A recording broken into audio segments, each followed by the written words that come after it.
Mês passado, nós tivemos aí um mês de comemorações, todo ele envolvido com palestrantes e pregações a respeito do nosso 6º aniversário, que ainda está ali no banner ainda. Nós vínhamos até então, dentro do mês de abril, trazendo uma palavra dentro do tema anual, que é Transformados para Transformar. E esse tema anual, nós, entendendo a orientação de Deus, vamos buscar na essência da palavra de Cristo o aprendizado, a orientação do que é ser um cristão. Como ser um cristão?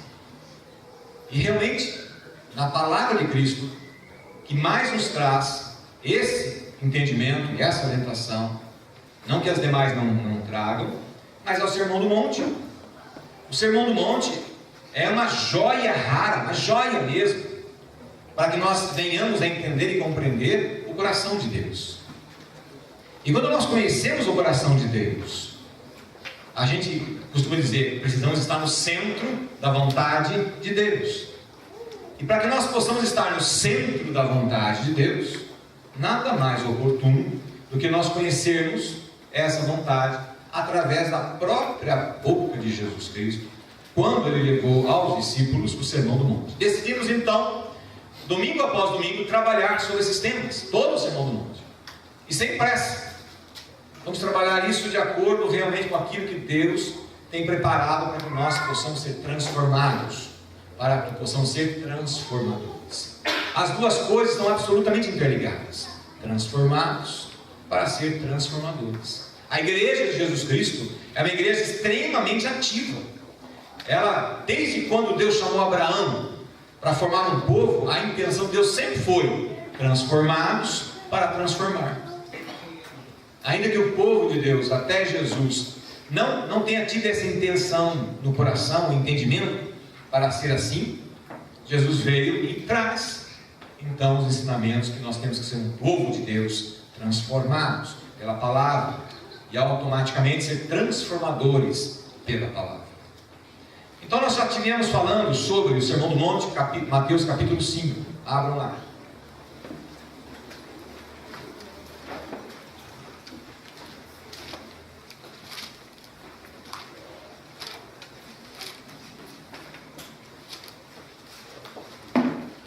Mateus capítulo 5.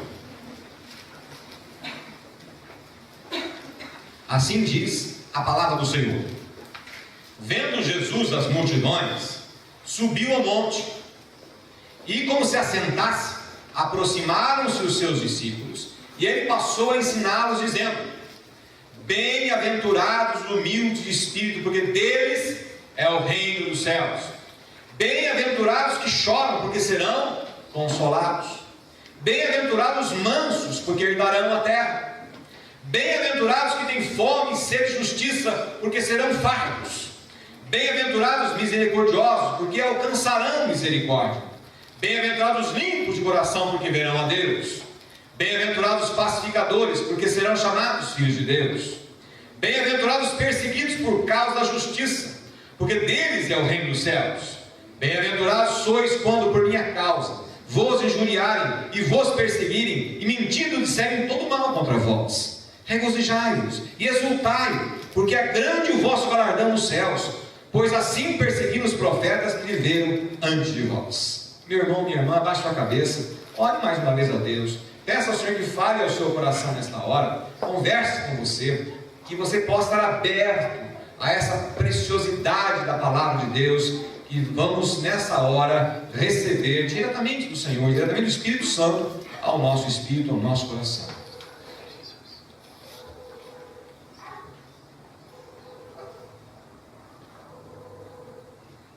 Senhor, eis-nos aqui, Pai, agora, submissos, prostrados em espírito, buscando, Deus, o seu preparo, que nossos corações, nossas mentes possam estar agora, Pai, totalmente focados naquilo que o Senhor vai falar conosco, através da sua palavra, através desse servo, que precisa da sua unção, da sua orientação, da sua capacitação. Assim como todos nós, Deus, Precisamos disso. E eu me coloco, Pai, mais uma vez em primeiro lugar da fila, para ser ouvinte, receptor dessa palavra na minha vida, para que eu possa ser transformado pelo Teu Espírito, assim como, Pai, é o meu desejo, para que todos os meus irmãos que estão nesta sala, nesse momento precioso do culto, de ouvir a Tua voz, possam estar abertos também para receber a Tua palavra, para serem transformados por ela, pois essa era a vontade do Senhor Jesus, é a vontade do Senhor Jesus. Meu Deus, em nome de Jesus, capacite-nos a todos, que todo espírito de confusão saia daqui agora, que todo espírito de distração saia daqui agora, todo cansaço físico saia agora também, em nome de Jesus. Que todos nós possamos estar prontos, como uma terra pronta, preparada, revirada, para que a semente deste Evangelho venha até nós e venha fecundar o poder e o amor de Cristo. Em nome de Jesus. Amém. Quero estender meu abraço também aos que vêm pela internet. Que essa palavra também seja para vocês palavra de edificação, assim como tenho certeza já está sendo em nossas vidas. Amém? Amém. Amém, irmãos. Bom, nós já estivemos falando nos domingos anteriores sobre várias das bem-aventuranças. O sermão do monte começa com essa bem-aventurança. Já falamos aqui, bem-aventurança significa feliz, feliz. Feliz, feliz. Então Jesus, quando começa o seu ensinamento, ele está dizendo: olha gente, se vocês ouvirem o que eu vou dizer, vocês serão felizes, mas mais do que felizes, muito felizes. E veja que é o próprio Jesus que está falando isso, ele está dizendo isso. As suas palavras, que ele vai na sequência transmitir, são palavras que nos levam a muita reflexão. Às vezes até a gente fica meio assim, se de fato é possível praticá-las.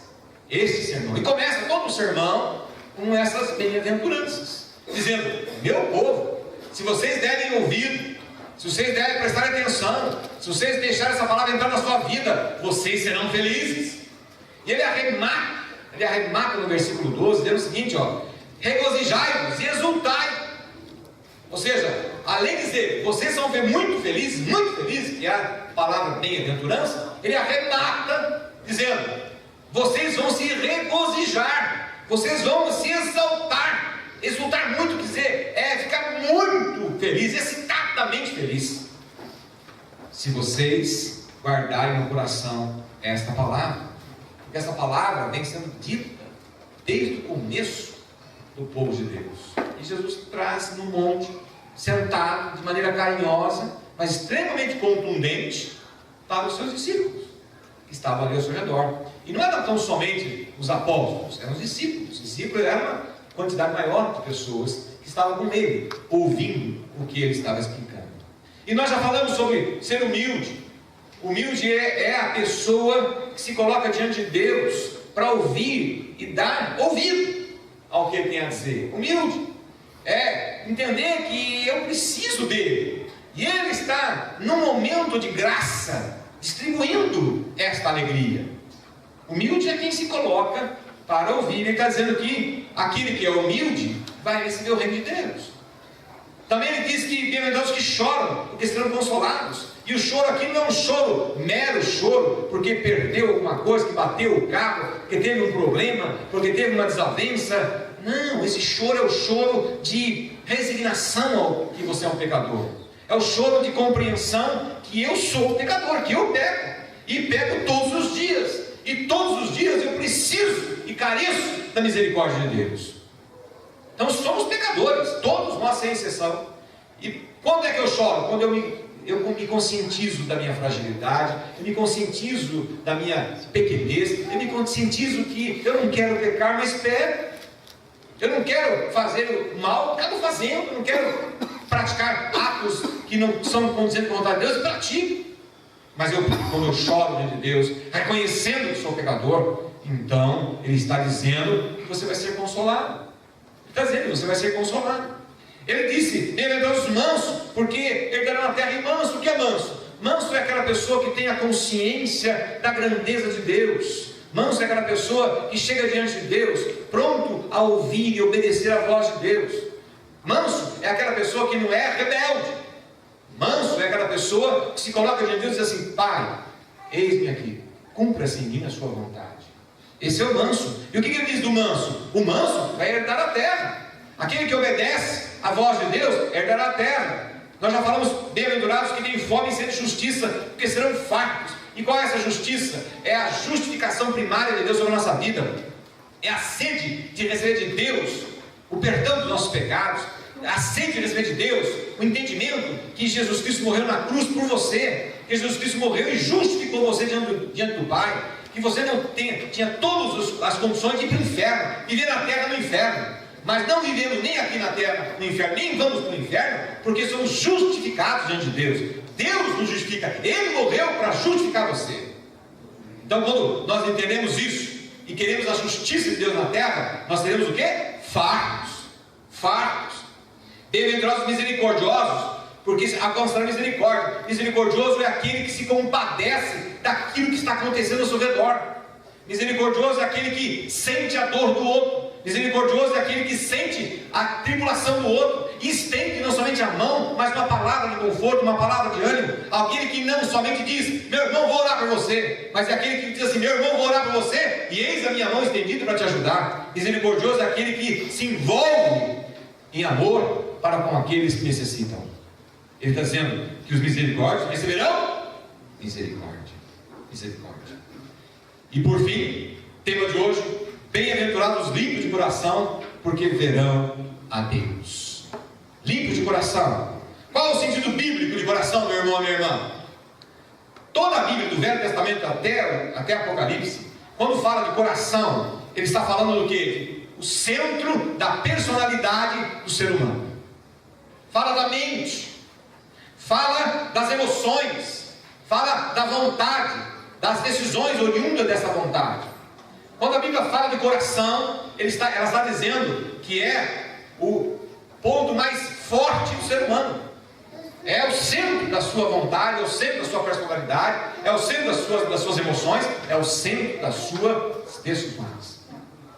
Ele está dizendo, bem-aventurado os puros e limpos de coração. Bem-aventurados os puros e limpos de coração, porque estes verão a Deus. Mas nós acabamos de dizer que todos nós somos pecadores. Todos nós pecamos. Infelizmente somos assim. Então não é um contrassenso?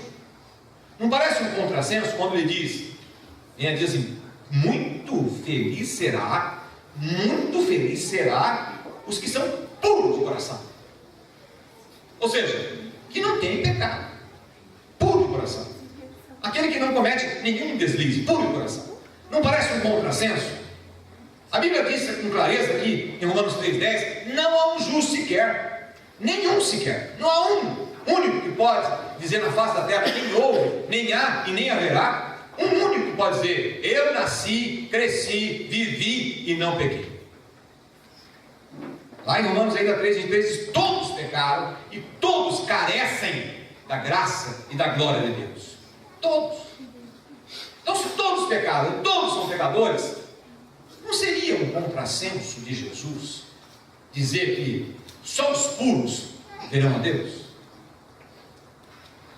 Como é que nós podemos entender isso dentro da temática bíblica? Romanos 3,28 diz assim, o homem é justificado, ou seja, tornado puro pela fé. Pela fé. Nós acabamos de dizer isso há pouco. Como é que ele se torna puro de coração? Em primeira instância, é pela fé em Cristo. Em primeiro momento, é pela fé em Cristo.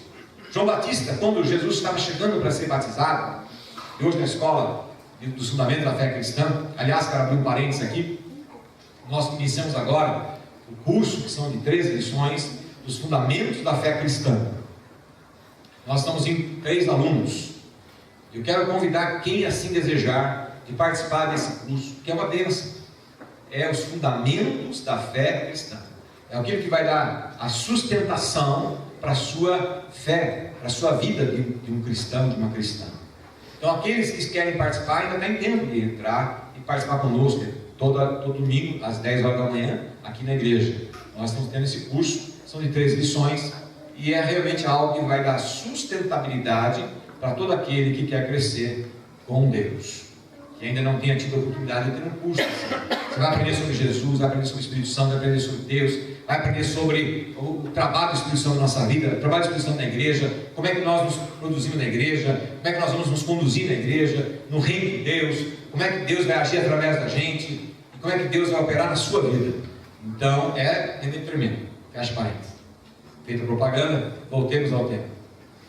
Bem, queridos, João Batista estava no Rio Jordão batizando as pessoas. De repente, quem chega? Jesus Cristo.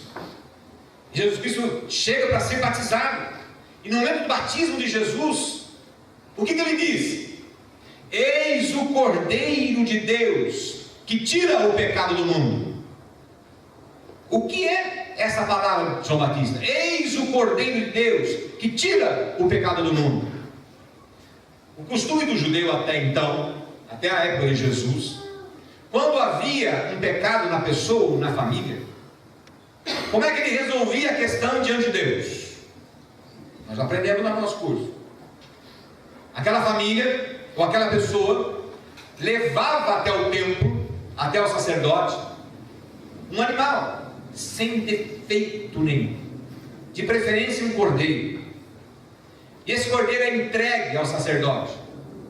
O sacerdote levava esse animal ao altar. No altar havia o local do sacrifício. Esse sacrifício era um altar, como se fosse esse púlpito. Sobre ele havia uma grande bacia. E ali, aquele animal era sacrificado, ou seja, morto, degolado. O sangue dele era derramado sobre aquela bacia. O sacerdote pegava então aquele sangue, entumava uma esponja, e pegava aquele sangue, ia até o pecador, e se ele estivesse com a família, na esposa, nos filhos, e aquela família voltava para casa livre do seu pecado. Por quê? Porque um inocente morreu, derramou sangue para que ele fosse liberto. Nós vamos daqui a pouco participar da Santa Ceia, que nos lembra isso.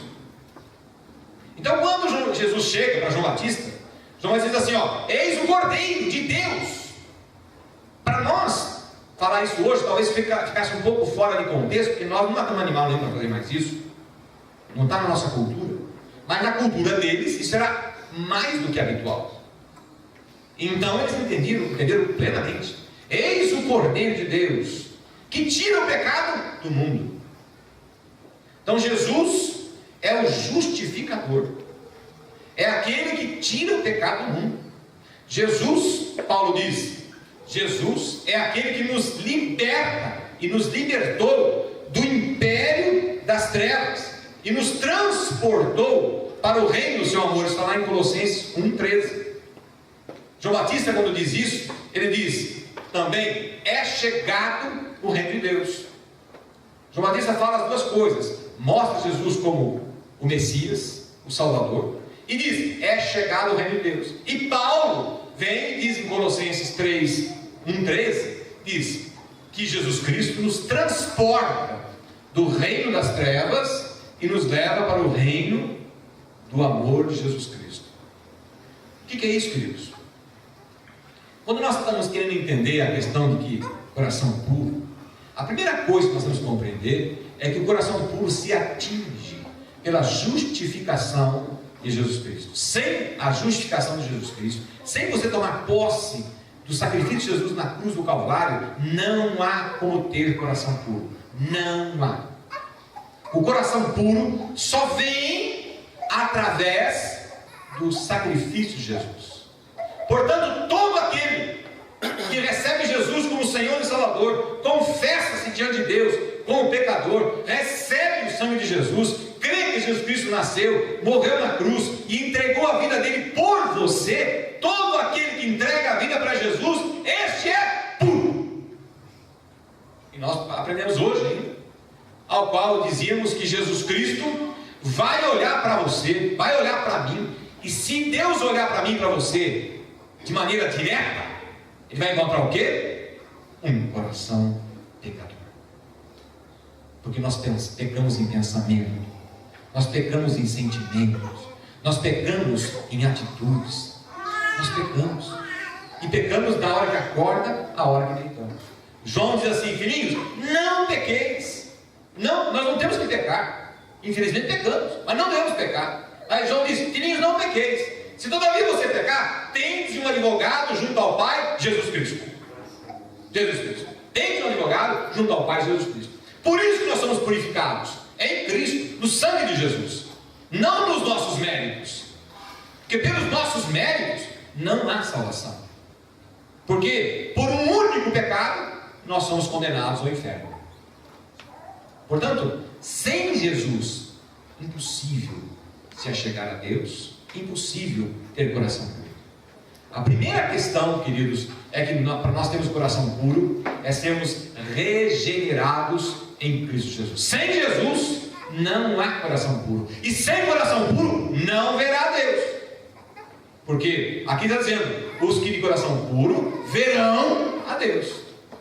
Então, para que nós possamos ver Deus, temos que ter coração puro. E o coração puro vem da morte expiatória de Jesus Cristo na cruz. Sem isso, não temos coração puro. Mas com isso, temos coração puro. Então Deus nos vê através de Jesus. E a hora que Ele nos vê, a hora que Ele te vê através de Jesus, Ele te vê puro. Puro. Sem pecado, sem erro, sem defeito. E por que você então está sem pecado, sem defeito, sem erro? Você se relaciona com Ele. A única maneira de nós nos relacionarmos com o Pai é sermos puros. Mas eu, de mim mesmo, jamais poderia me relacionar com esse Deus puríssimo. Mas eu só posso, no recanto do meu quarto, falar com Ele e sem que sou ouvido, porque a minha oração vem: Pai, me perdoa, papai. Mais uma vez estou diante do Senhor, porque eu pequei. Tem misericórdia de mim, meu Deus, porque eu sou um pecador. E pequei nesta área, falei isso, fiz isso, tem misericórdia de mim. Eu sou perdoado? Com toda e absoluta certeza que sim.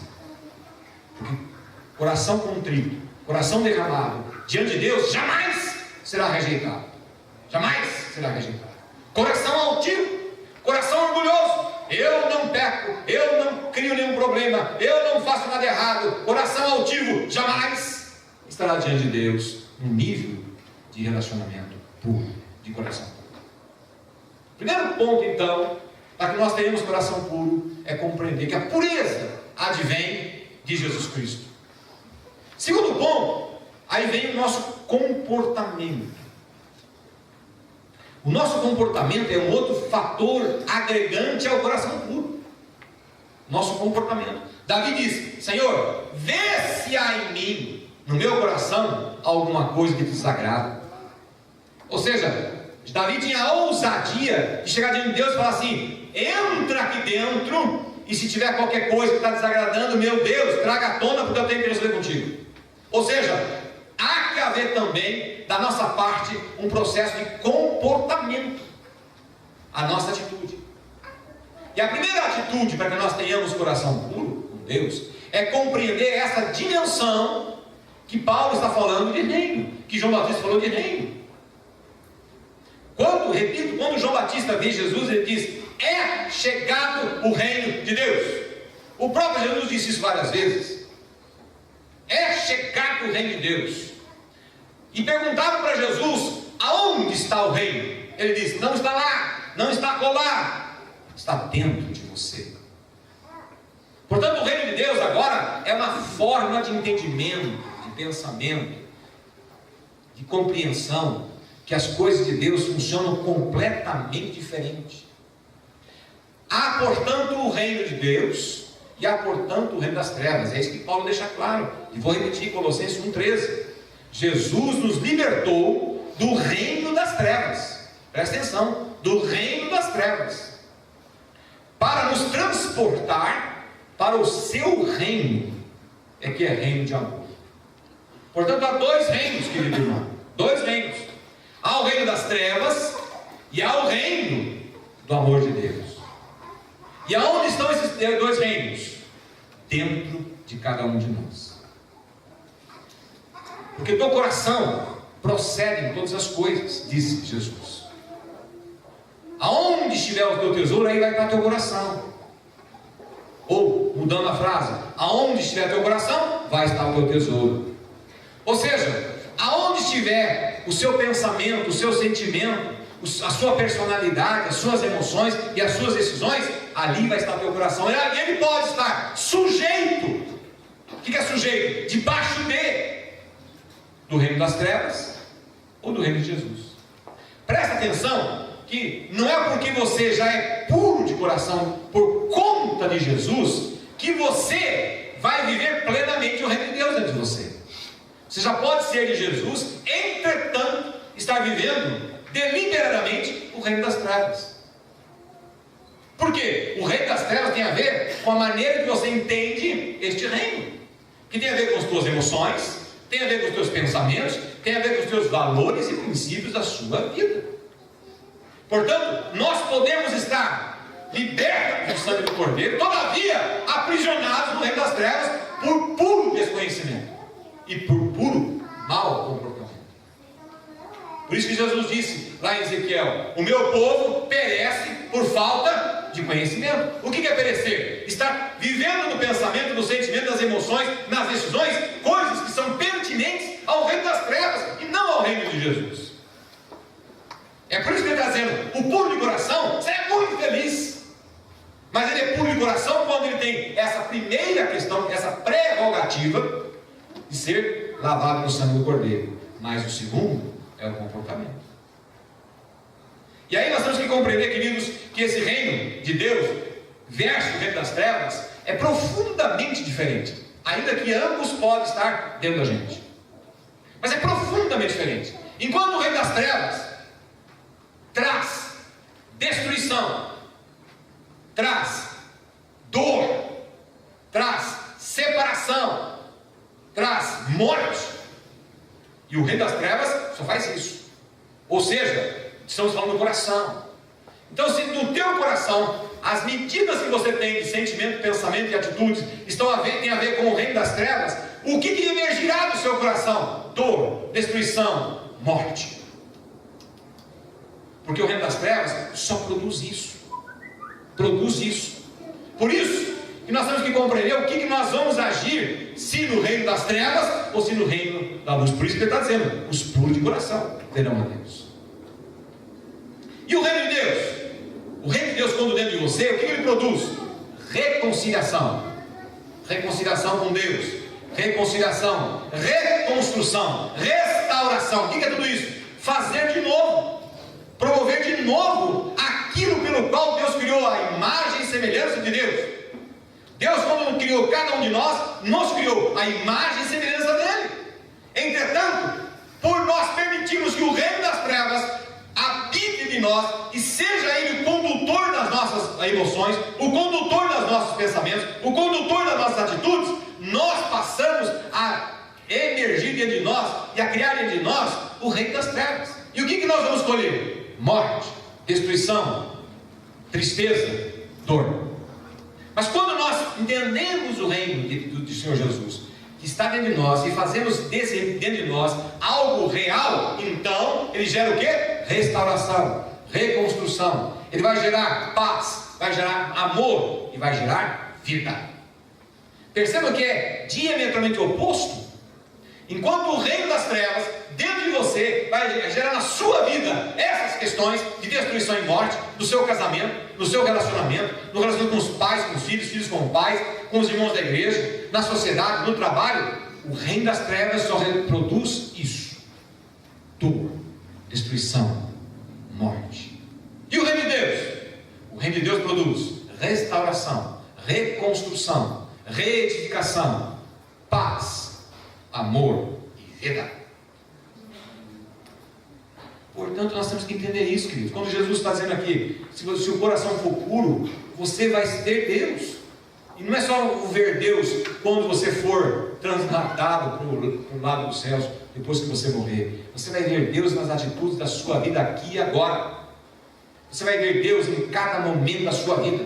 Você vai ver Deus agindo em cada parte da sua existência. Você vai ver Deus operando na sua vida, nos pontos mais difíceis da sua vida. Você vai ver Deus consertando, porque Ele é o reino dele, conserta, restaura em cada parte da sua vida. Relacionamentos serão reconstruídos, o amor será recolocado. Você vai ver Deus agindo na sua vida. Você vai ver Deus na sua vida.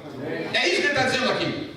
Portanto, quando nós compreendemos a dimensão do reino de Deus e o que Ele faz, e quando nós passamos a agir segundo esse reino, então eu vou ver Deus na minha vida.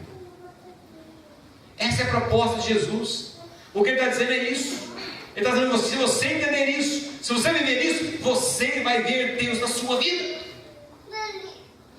E quando nós enxergamos Deus na nossa vida, tudo dá certo, tudo vai conforme esse Deus quer. Mas todo reino, querido irmão, todo reino tem valores, tem princípios, tem uma constituição, tem conceitos. O primeiro princípio que você tem que entender do reino de Deus, pense bem, vou falar do reino de Deus, o princípio desse reino. Princípio, o que é princípio? Primeiro de tudo, princípio é o que vai determinar tudo. Para que você viva intensamente esse reino, e esse reino faça com que Deus haja em você, o reino de Deus, para que o reino funcione, tem que ter duas coisas: um rei, reino, rei, súditos. Súditos, o que é súdito? Povo. Povo e rei. O que é rei? Governante. Então, a primeira coisa que tem que entender e compreender é que você precisa ser um súdito de um rei todo-poderoso. Essa semana nasceu uma princesa na Inglaterra. É a quarta na possibilidade de herdar o trono da Inglaterra. Está lá, quase 100 anos, Rainha Elizabeth, firme na parada, não entrega o osso, não entrega o osso, firme na parada lá. Apareceu até bonitona, toda de rosa, essa semana, em homenagem à bisneta. Mas o que ela governa? O que ela governa? A Inglaterra é governada por um primeiro-ministro e pelo plenário da Câmara dos Comuns, que governa a Inglaterra. Ela é simbólica. Ela é simbólica. Muitos de nós estamos vivendo assim. Se dizemos de Deus, sabemos quem é o rei, onde ele está, mas ele é simbólico na vida. Não governa nada na minha vida. É para inglês ver, como diz o outro lá. É para inglês ver. Não governa nada. Se o reino de Deus estiver dentro de você, ele tem que dirigir sua vida. Os valores têm que ser do reino na sua vida e você com o reino. Tem que ter uma sinergia. Tem que estar junto. Então a primeira coisa que tem que ter é que você precisa obedecer esse rei e adorar esse rei. Se você não for um adorador, se você não for uma adoradora desse rei, você pode estar dizendo como os ingleses: eu tenho rei, não manda nada na minha vida. A primeira coisa que precisa ter é que você precisa adorar esse Jesus, que é o rei dos reis. Adorar Jesus. E como é que se adora Jesus? Bom, se adora declarando isso, se adora nas suas orações, se adora dizendo: Senhor, Tu és meu Deus, Tu és meu Senhor, Tu és meu dono, e eu quero obedecer a Tua vontade, eu quero obedecer a Tua palavra. Isso é adoração. Senão, é uma corte da rainha da Inglaterra. Aquela lindeza, tudo muito bonito, tudo muito pomposo, mas não manda nada. É só para inglês ver. A primeira coisa que precisa ter é você realmente se submeter para ser um adorador. Ele tem que governar a tua vida.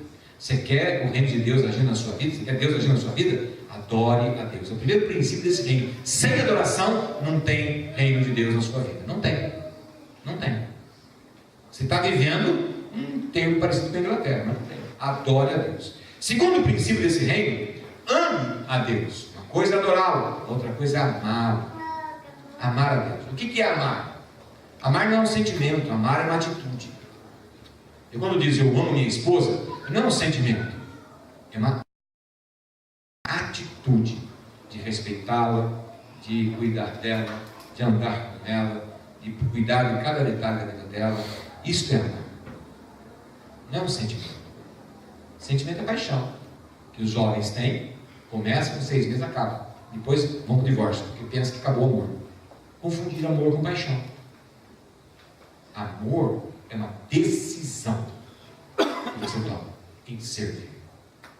Isso é.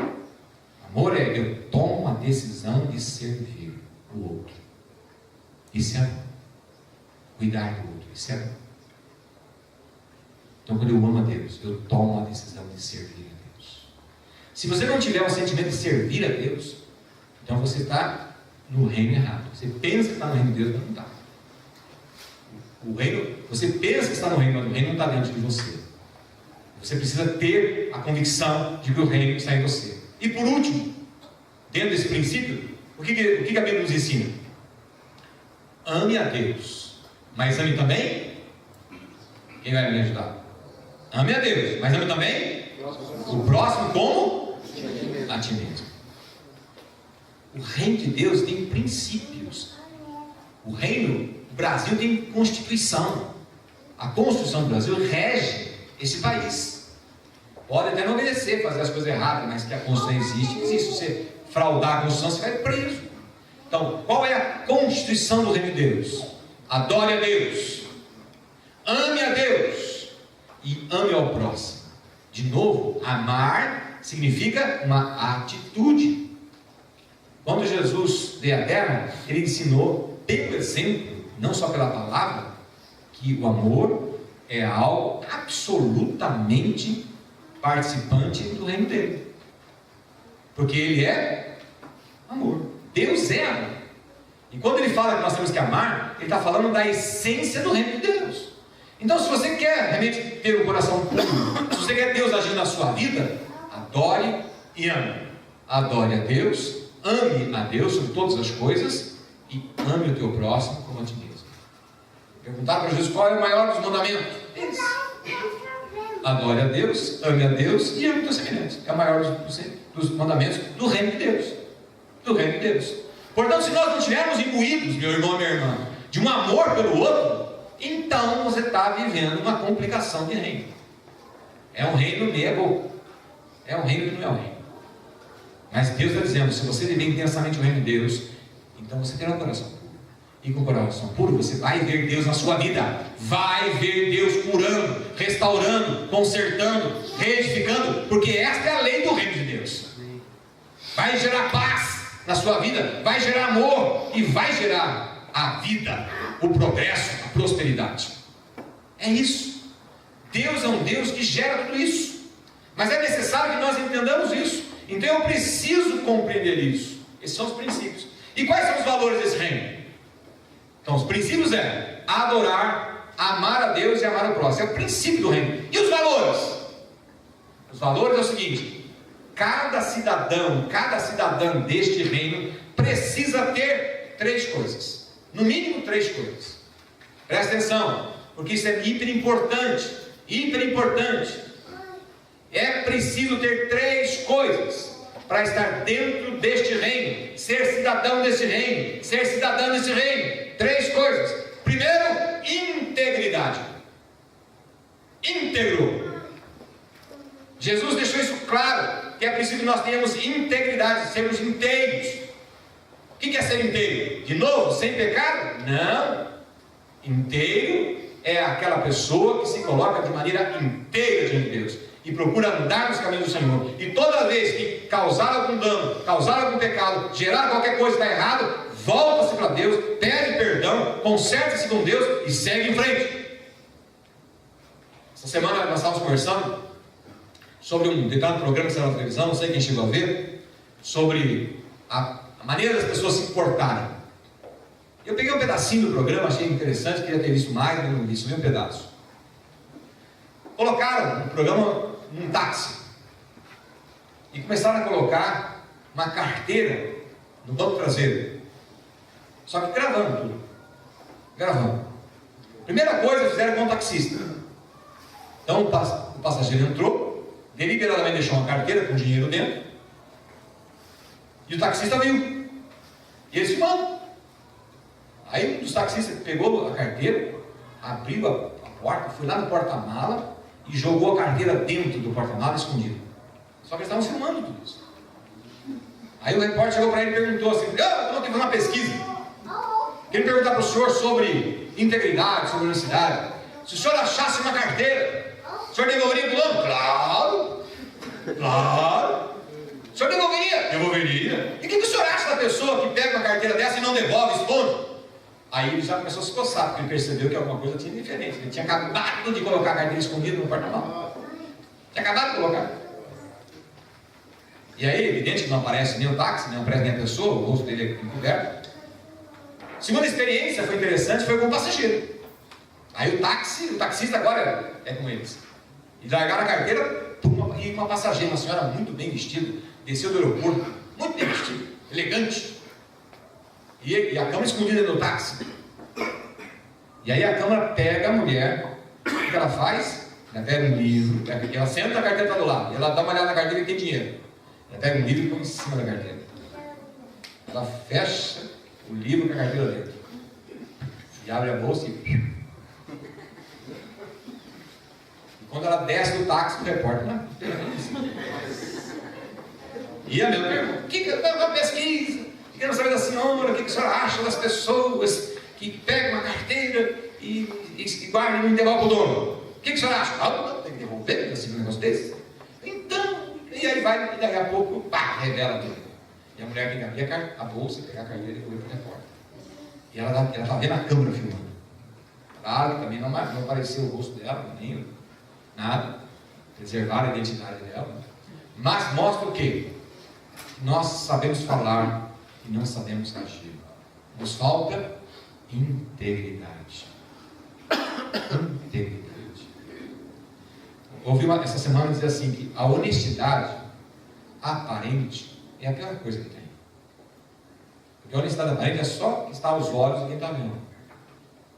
Mas quando ninguém está vendo, então eu não sou honesto. Integridade é viver sabendo que Deus tudo vê, tudo sabe, tudo acompanha. Não é que eu não vou cometer um deslize, um erro, porque infelizmente nós somos pecadores. Mas havendo o erro praticado, conserte de Deus, peça perdão para Deus. Se você defraudou alguém, vai lá e se conserta essa pessoa. Zaqueu, quando foi receber Jesus na casa dele, ele era coletor de impostos. Qual foi a atitude de Zaqueu depois que Jesus passou pela casa dele? Mestre, eu vou devolver tudo aquilo que eu peguei a mais, pegou a mais para ele, tudo que eu peguei a mais eu vou devolver. E tudo aquilo que eu defraudei eu vou receber em dobro. Esse é o sentimento de quem está com Cristo. Não é que nós não erramos, mas se errar, conserte diante de Deus imediatamente. Se conserte com o que foi defraudado. Isso é integridade. Integridade é ser totalmente puro diante de Deus. Mesmo que você erre aqui e acolá, mas se conserte com Deus. O primeiro valor é a integridade.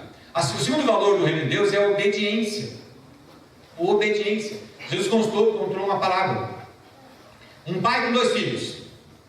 E o pai disse para o filho mais velho: vai lá e faça tal obra. E ele disse: eu vou fazer. E não foi.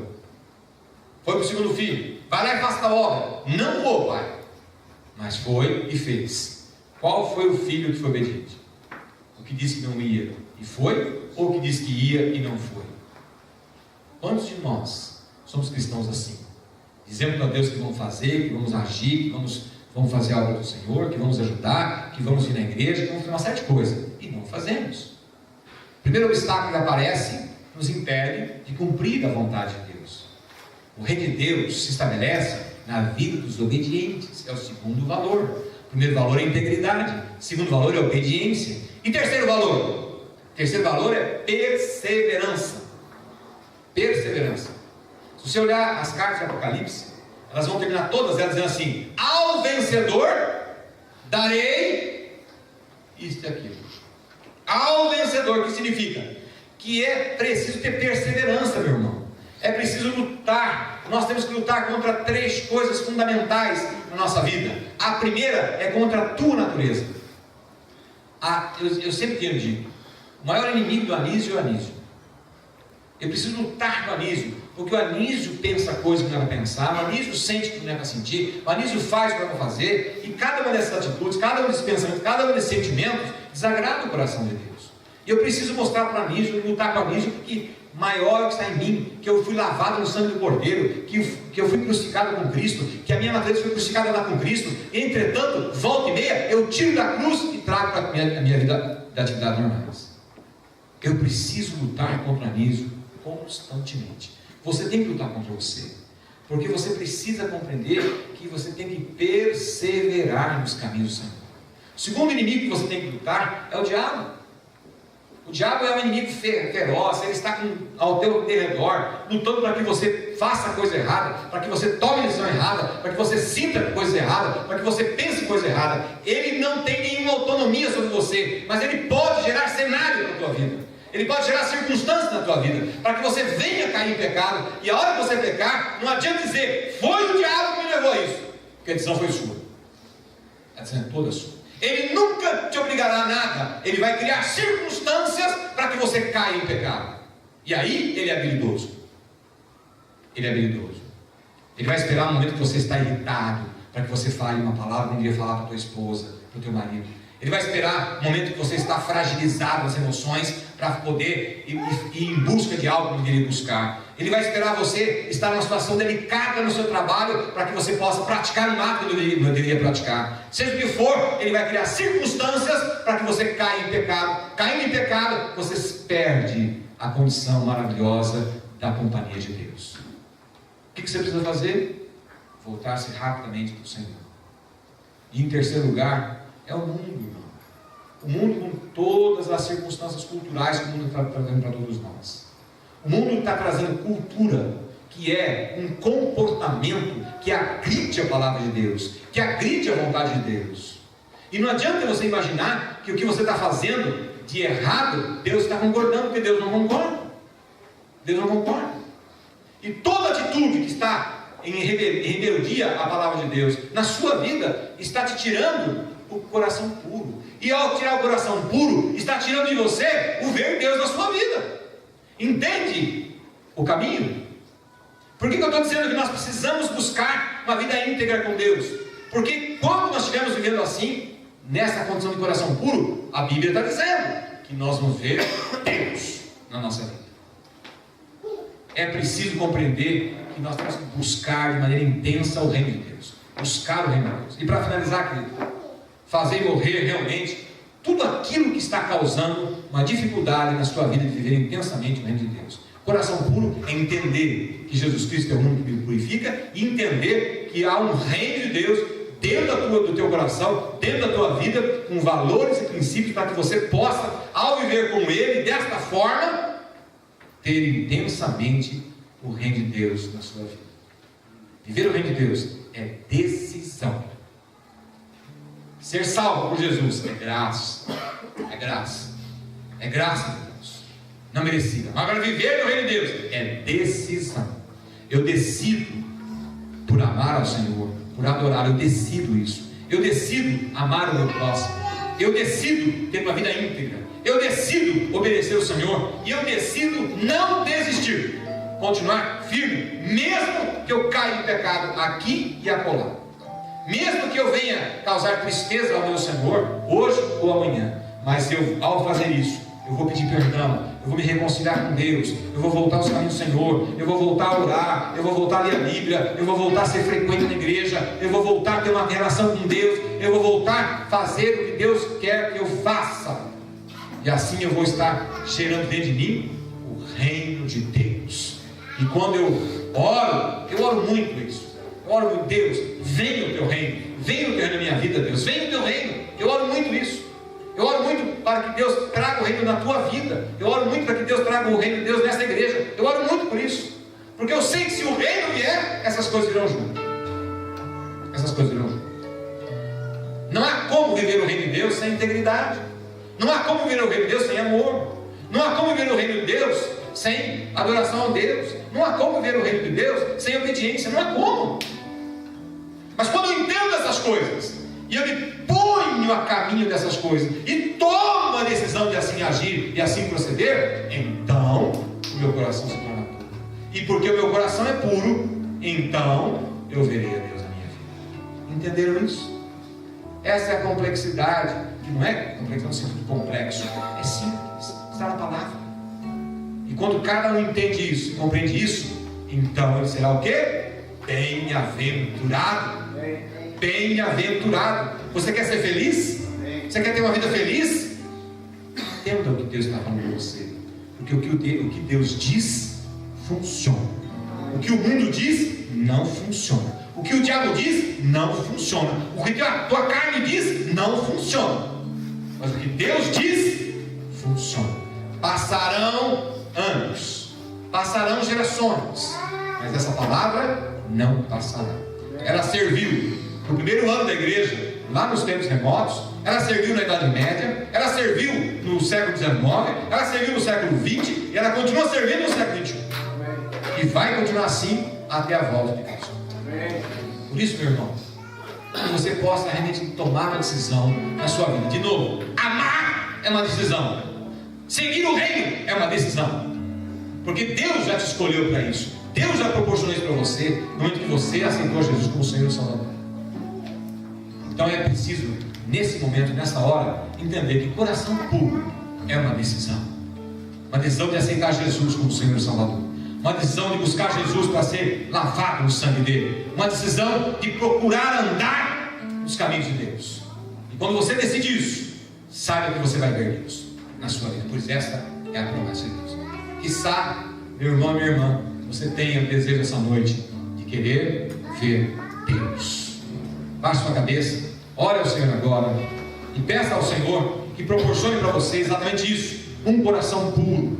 E coração puro significa buscar servir a Deus com integridade, com obediência, amar a Deus, amar e adorar ao Senhor, e também ter um coração perseverante, jamais desistir, jamais abrir mão desse Deus maravilhoso, jamais abrir mão dessa palavra, jamais abrir mão de estar no meio dos irmãos, jamais.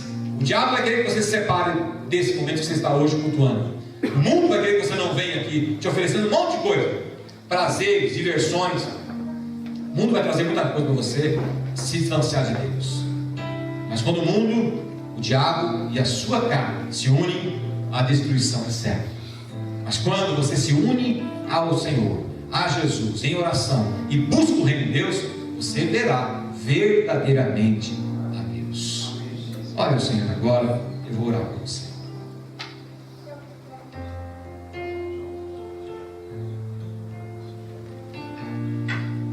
Senhor nosso Deus, nós estamos diante do Senhor agora, Pai, com o coração aberto, derramado. Eu sei, ó Deus, que às vezes a gente deseja ter esse coração puro, mas às vezes não temos perseverança. Às vezes, ó Pai, não tomamos da decisão certa. Às vezes, ó Pai, ficamos tão insensíveis, até mesmo ao Senhor, tão preocupados, tão envolvidos com tantas coisas nessa vida, nessa terra, que nos esquecemos que o Teu reino está à nossa disposição. O Teu reino está para nós, assim como esse ar que nós respiramos, que nos mantém vivo. Ó Deus, abençoe o Teu povo agora, que haja nessa noite uma decisão ferrenha, determinada a buscar o Teu reino e a Tua justiça, e as demais coisas todas serão acrescentadas. Pai, abençoe o Teu povo agora, em nome de Jesus, e que esse momento da Santa Ceia possa vir selar isso em nossos corações nessa noite, em nome de Jesus. Amém.